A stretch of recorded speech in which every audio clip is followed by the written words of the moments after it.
മലപ്പുറം മണ്ണാർമലയിൽ പുലി ഭീതി ഒഴിയുന്നില്ല. 2 ദിവസമായി തുടർച്ചയായി ജനവാസ മേഖലയിൽ പുലി എത്തിയതോടെ നാട്ടുകാർ റോഡ് ഉപരോധിച്ച് പ്രതിഷേധിച്ചു. 2 ദിവസമായി തുടർച്ചയായി പുലി എത്തിയിട്ടും വനംവകുപ്പിന്റെ അനാസ്ഥ തുടരുകയാണെന്നും ആകെ ഒരു കൂട് മാത്രമാണ് സ്ഥാപിച്ചതെന്നും നാട്ടുകാർ പറഞ്ഞു. അരമണിക്കൂർ റോഡ് ഉപരോധത്തിന് ശേഷം പ്രതിഷേധം താൽക്കാലികമായി അവസാനിപ്പിച്ചു.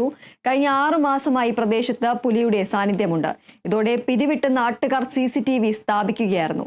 CCTV ദൃശ്യങ്ങൾ ഉൾപ്പെടെ വനംവകുപ്പിന് നേരത്തെ കൈമാറിയതാണെന്നും എന്നിട്ടും അനാസ്ഥ തുടരുകയാണെന്നും നാട്ടുകാർ ആരോപിച്ചു. 2 ദിവസത്തിനകം പുലിയെ പിടികൂടിയില്ലെങ്കിൽ ശക്തമായ പ്രതിഷേധം ഉണ്ടാകുമെന്നും നാട്ടുകാർ പറഞ്ഞു.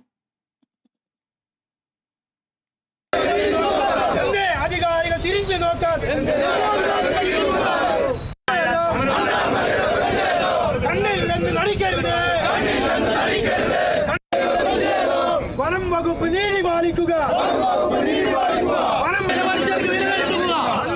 മനുഷ്യർക്ക് വില കൽപ്പിക്കുക. നടപ്പാക്കുക.